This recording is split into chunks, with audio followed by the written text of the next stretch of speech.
All right, last question from Tim. What is this? This involves a note they gave me. A note on white privilege. Okay. This was posted on Facebook by a former homeschooler whose child was just started at St. Paul's Catholic High School in Bristol, Connecticut. Overall, it's a decent school. However, this handout was given out in a school-wide assembly yesterday. I'm curious to hear your thoughts on woke politics infiltrating even private Catholic schools. This is on white privilege. There's a number of bullet points, like 26 bullet points. I'll just go through a few. So I guess it's explaining what white privilege is. I can, if I wish, arrange to be in the company of people of my race most of the time. I think a lot of people can do that.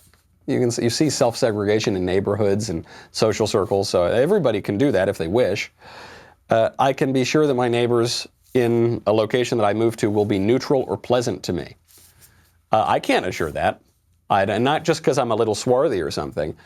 I think that, there are BLM signs in every yard in every city or suburb in all of America, so I think it's not a racial issue. But I can't assure that when I move into a neighborhood, people will be pleasant to me. The minute they find out my politics, they hate my guts.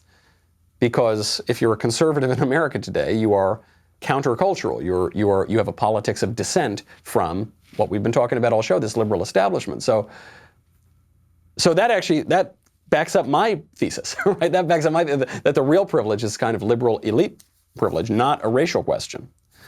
I can turn on the television or open the front page of a newspaper and see people of my race widely represented.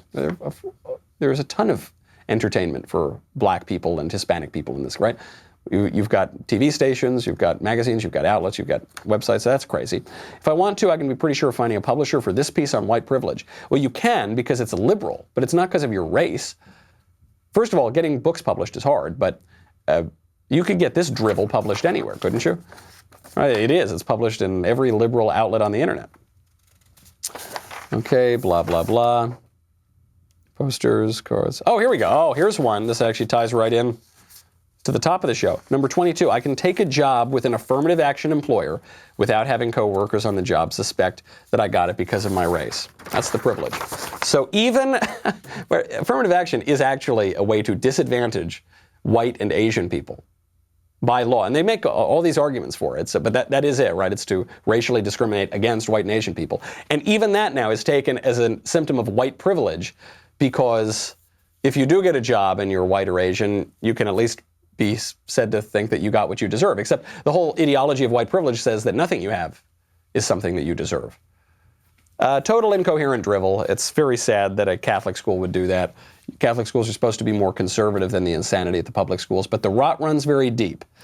Runs very, very deep. It's not just Nancy Pelosi and Hillary Clinton. It's not just a couple elected politicians.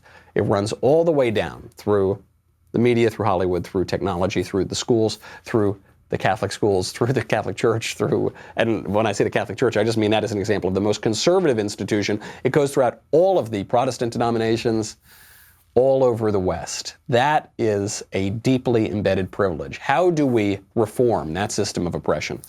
I hope you enjoyed that short segment from the Michael Knowles Show. Be sure to check out the full episode linked in the description, or download the podcast wherever you listen to podcasts.